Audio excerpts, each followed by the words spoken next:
China is what we're talking about in this video. Specifically, the fact that China executed not one, not two, not three, but 4 Canadians, albeit dual citizens. Still, this is kind of crazy. And Canada's response to it is, please be a little bit more lenient next time when it involves Canadians.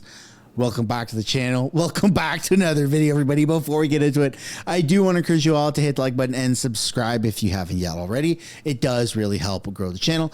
We're taking a look at China. Fact that they executed 4 Canadians, dual citizens, what that looks like, repercussions, global affairs. And if we have time, we're going to take a look at how Canadians are boycotting American goods and not wanting to travel to America. So yeah, lots of exciting stuff in this video. Starting off with Trudeau's mistress. I can't even say that anymore. Come on. That takes the fun out of it. Mélanie Joly and what she's got to say about the executions. Contact with their families. I was even in contact last week with the team in China and in Ottawa that was supporting the families through these difficult moments. And we will continue to engage with China as we'll continue to not only strongly condemn, but also ask for leniency for other Canadians that are facing similar situations. Why won't the government say? How many Canadians? So I can't go into the details. Why not? Why? Because the families have asked us not to give any details. And they want us to make sure ultimately that we are protecting their privacy. But even as far as how many Canadians itself, how does that relate to a privacy issue for families? So there are 4 Canadians that have been executed. And therefore, we're strongly condemn what happened. And of course, our hearts and minds will always be defending Canadian interests. But it's true that when the size of the economy are different, there is a limit to, the impact that you can. That's the only information that I will give you. Can you talk about what they were accused of, or even the nature of what they were accused of? They were all facing charges linked to criminal activities, according to China, linked to drugs. On Ukraine, with the U.S. Deleting the database of missing children in Ukraine, what does that mean for Canada? Sorry, can you? Sorry, yeah, on the U.S. deleting the database of missing children in Ukraine, I'm wondering what that does for Canada, what that means for Canada. So this is news to me. I was not informed of that, but what I can tell you, though, is first and foremost, when it comes to missing Ukrainian children, this is an initiative that is core to Canada's diplomacy, that is also very close to my heart, that I've been working a lot with Ukrainians themselves. That's Foreign Affairs Minister Mélanie Joly taking a few questions from reporters as federal cabinet breaks up on Parliament Hill about a story that has been developing over the afternoon. Global Affairs confirming that at the time, an unspecified number of Canadians had been executed by China. Minister Joly, I believe, and I couldn't hear it perfectly, so I'm working on getting confirmation. I believe she said there were 4, but I will, again, I'm not perfectly clear because I couldn't hear it exactly. I thought she said 4, but if that changes, I, of course, will convey that to you. She confirmed that she and others in the government have been in touch with the families, that the families had asked that their privacy be respected. That's why she says there's not more information out there. And she did confirm that that they were detained or charged in drug-related crimes. That, she said, is what China had conveyed to them. So once again, at the beginning of the day, an unspecified number. We will work to find out if that's exactly what Minister Joly said. But she confirms that there have been communications with the families involved, and that it appears China has conveyed to Canada that they were convicted on drug-related charges. We will, of course, convey to you any new information we get as this story develops. Right. So, I mean, still not a very good look for diplomacy between China and Canada when China just goes ahead and executes 4 Canadians, albeit dual citizens, but still not a very good look. Now, let's take a look here at this panel and what CBC has to say about the matter. CBC's Chris Reyes has been following all of this for us, and she joins us from the United Nations in New York. And Chris, what more are we hearing from Joly on those who were executed? Hi, Ian. You know, when we first got wind of this story earlier this afternoon, it was very short on specifics. But as you mentioned, Minister Jolie revealed now to the extent to which the Canadian government worked to spare the lives of these 4 individuals whose families have asked for privacy and therefore their names are not being released. Jolie said that there were several attempts on multiple fronts to advocate for clemency for these dual nationals, that Global Affairs worked channels in Ottawa, in Beijing, and other parts of China, that she raised it with the Chinese foreign minister at the G20 summit, and that then Prime Minister Trudeau was also involved. Jolie said that this is what they would do for any Canadian facing the death penalty anywhere in the world. Have a listen to what she said on Power and Politics with David Cochrane. Every single time that a Canadian is facing a death penalty around the world, maybe in China or other countries, we ask for leniency. Because we don't believe in death penalty, we don't have it in our country, and we are always there to make sure that there is a form of clemency. That's been at the core of how we conduct consular affairs. So why didn't it happen? Why wasn't there any single leniency, right? They got executed right away. I mean, China said, who's Canada? New phone, new number, who dis, right? Like, that's kind of crazy. And Ian, Jolie also made specific mention of Robert Schellenberg, who was convicted of drug trafficking charges and sentenced to the death penalty in 2019. She said that Canada continues to advocate for clemency in that case and provide him and his family consular services. And how is China responding to all of this? Well, China's rebuttal came in the form of a statement from the Chinese embassy in Canada this afternoon. Let me read to you what it says in part. China is a rule of law, according to the statement. Whoever violates the law of China must be held accountable in accordance with the law. Drug-related crime is a severe crime recognized worldwide as extremely harmful to the society and will be faced with severe penalties in all countries. We urge the Canadian side to respect the rule of law and China's judicial sovereignty. Stop making irresponsible remarks. Now, it's estimated that 100 Canadians are being held in China. We spoke to Veena Dajibula at the Asia Pacific Foundation to give us more context on China's record on executions. I mean, as long as it's all legit and it's not drugs that are planted or nothing, just to get rid of Canadians in China, right? That type of cracking down on crime, that puts fear into people, and fear has its place, right? There's definitely some fear that needs to be had when it comes to criminal activity. And in Canada, there's all the leniency in the world, baby. Oh my goodness. This is heaven for criminals. They just repeat and repeat and repeat and rinse and rinse and rinse. I mean, never mind the death penalty.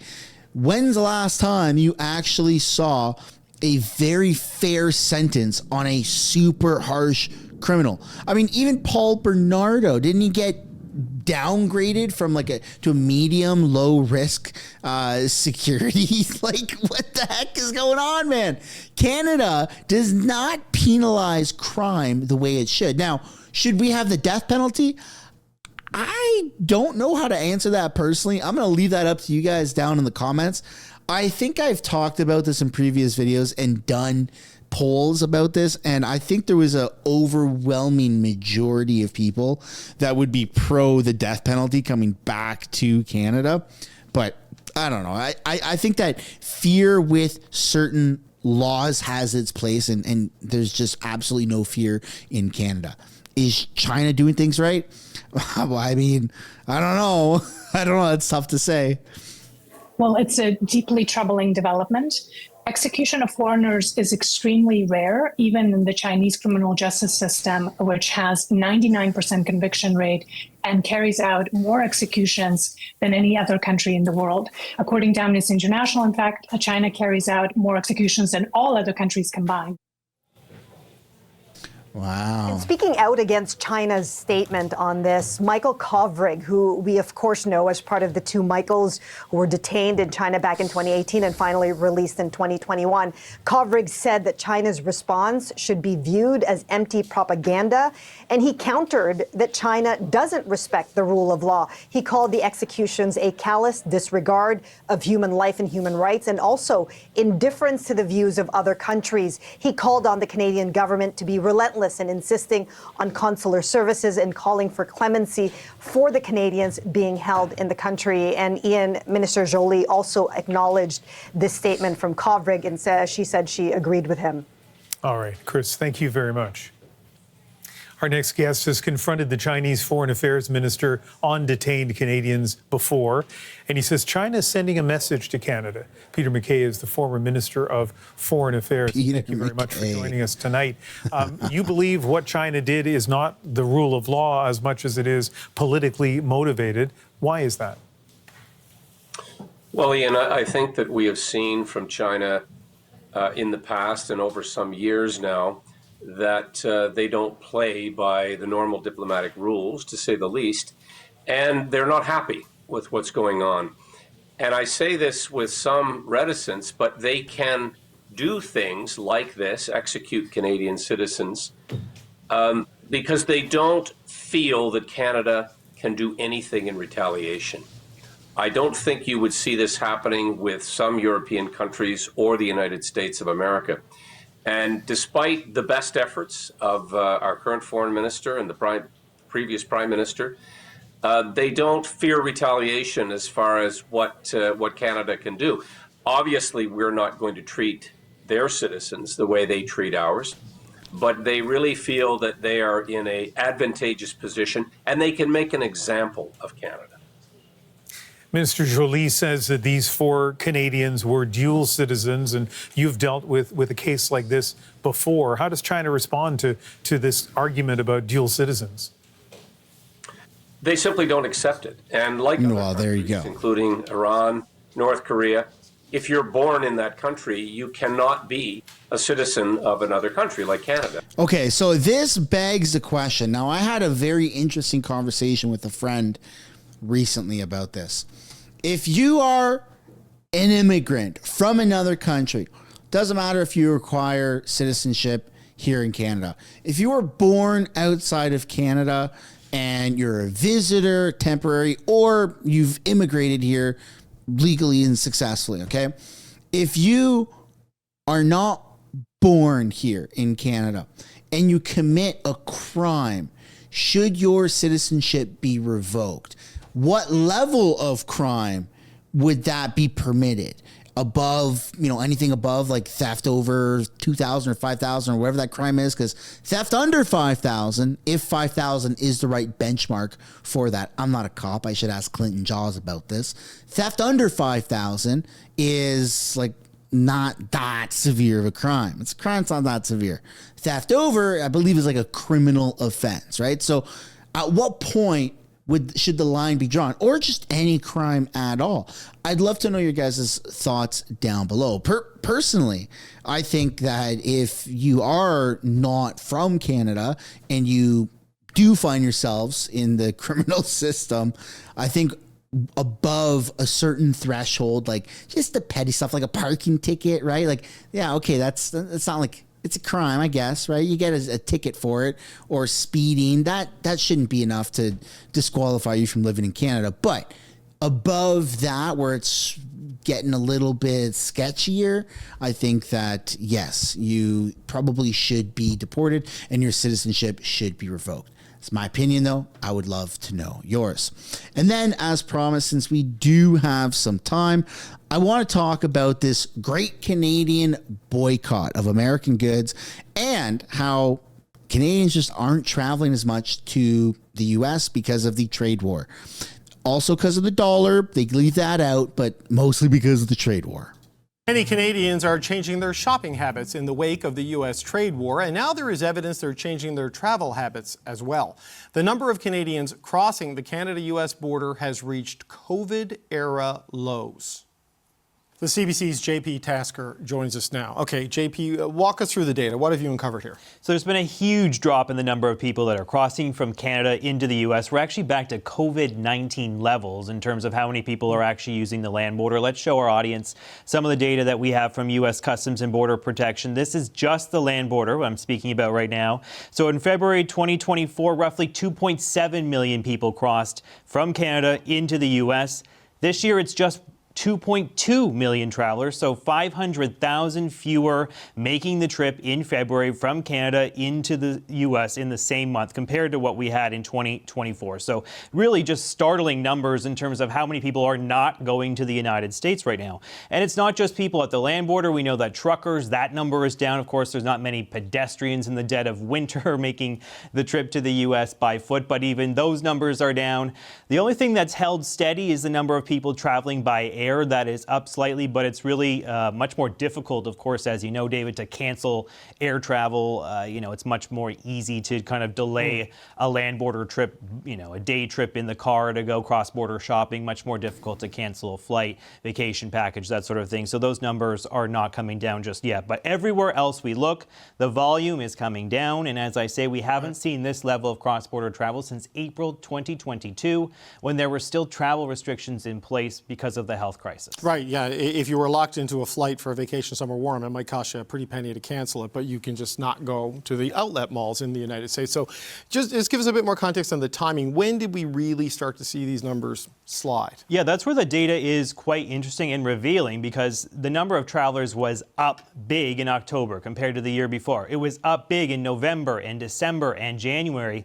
Then when you get to February, there's a clear break in that upward trend. We are seeing that in the month of February, there was this massive decline. What happened in February? Well, February 1st, Donald Trump launched his trade war, right? And of course, we hit back with our own retaliatory. And it's going to get worse. There was a lot of talk about Trump, a lot of anti-Trump sentiment in that month, and people were voting with their wallets and not going to the United States, as opposed to all the other months when people were going to the U.S. There was no problem with it. It's really in February that we saw that major. Yeah, I mean, our government on all levels, municipal, absolutely. Mississauga and Toronto, they're removing American flags from the cities. It's like beyond insane to me.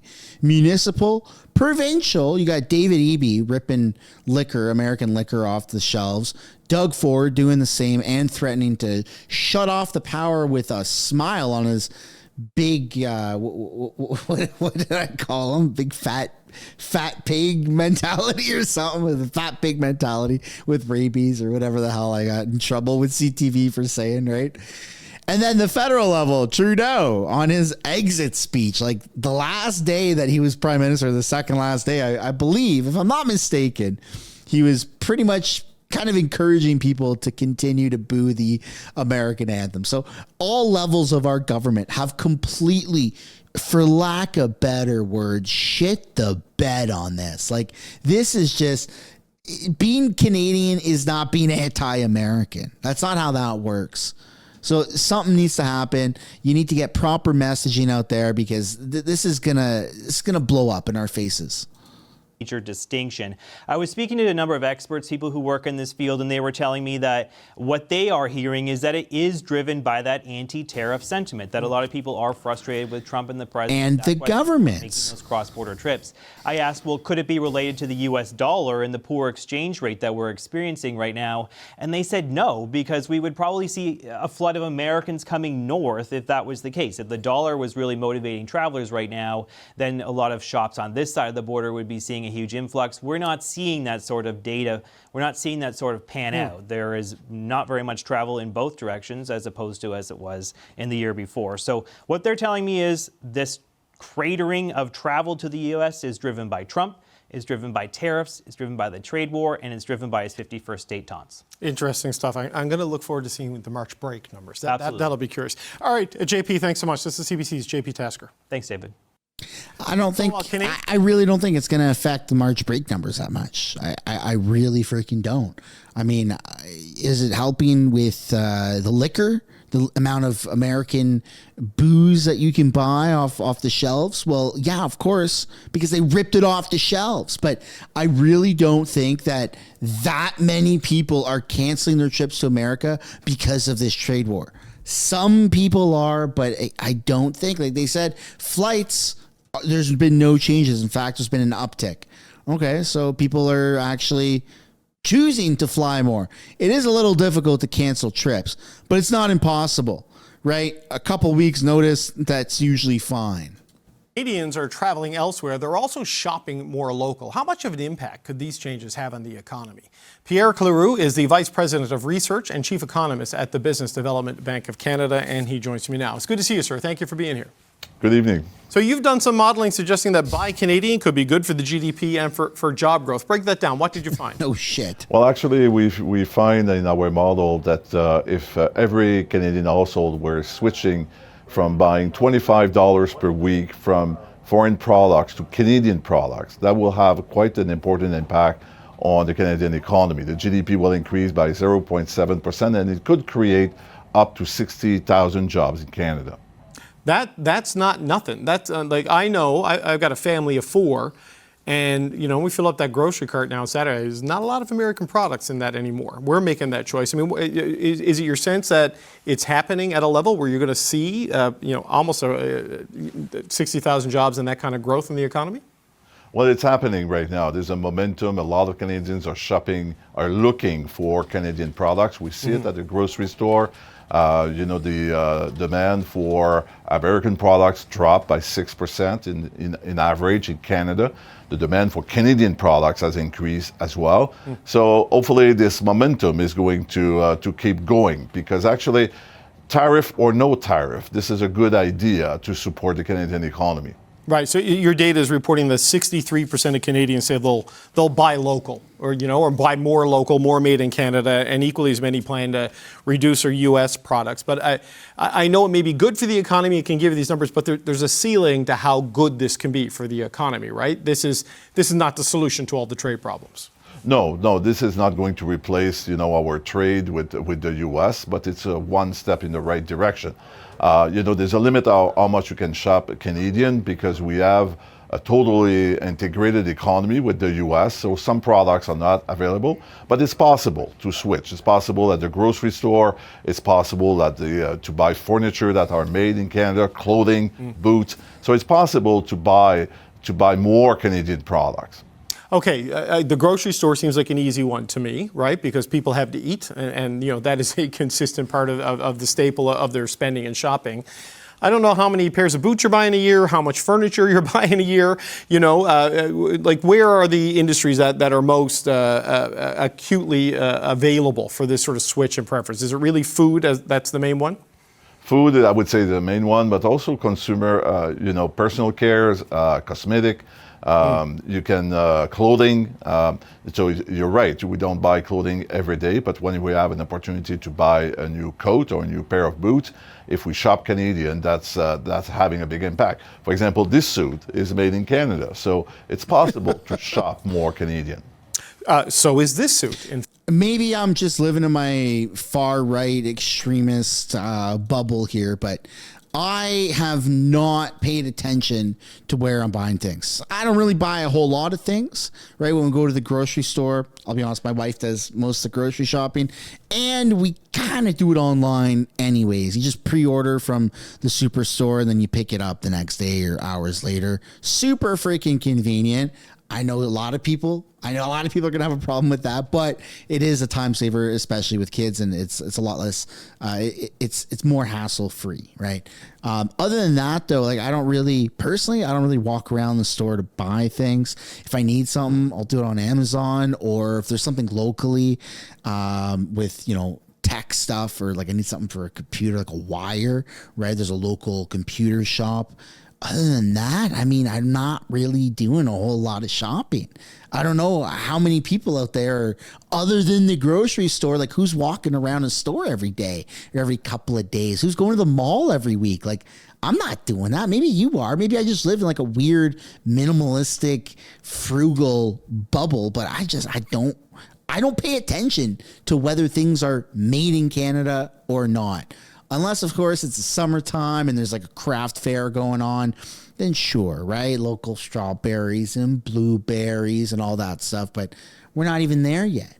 We're not there yet, right? And I personally would have loved to get a half a cow I would have loved to get a half a cow, and I keep getting, vacancies. I keep trying to get it, and they're out. They're out everywhere I look. So other than that, I have not personally paid attention to shopping local. In fact, or Canadian. I buy Canadian suits to wear on the show. I feel like I should do that as a host on a public broadcaster. But I don't buy a lot of suits a year because they're expensive. And I don't even own a suit. I don't even own a suit. I buy my Birkenstock rubber sandals. I don't know if that's even a Canadian company. Like, I don't even know if you could tell if this guy's suit is Canadian or not.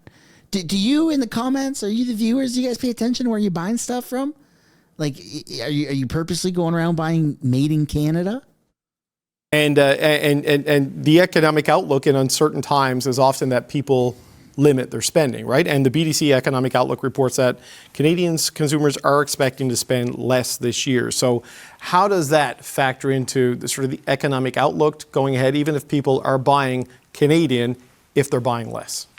Well, the uncertainty is really having an impact on business and on consumers. So the Canadian economy is solid, but the uncertainty makes people worry. And as a result, the Canadian economy will slow down this year. How much is going to slow down? Well, it's going to depend on how many tariffs are going to be imposed on Canada. But when we don't control tariff, but we control what we buy.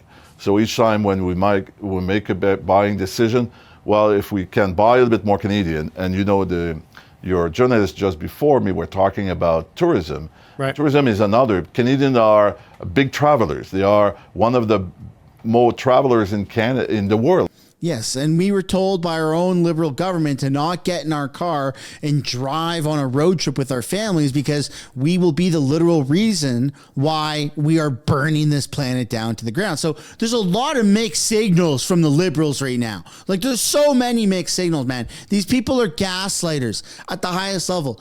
If we get somehow another Liberal government for 4 freaking years, this country is just organically going to burn down to the ground. Socially, culturally, economically, we will be screwed beyond repair. This is the Obi-Wan Kenobi, you're our only hope moment. But instead of Obi-Wan Kenobi, it's Pierre Poilievre. Pierre Poilievre, you're our only hope. That's the end of the video, everybody. Hope you enjoyed it. Be sure to drop a like and subscribe to the channel, and I'll see you all later. Bye for now.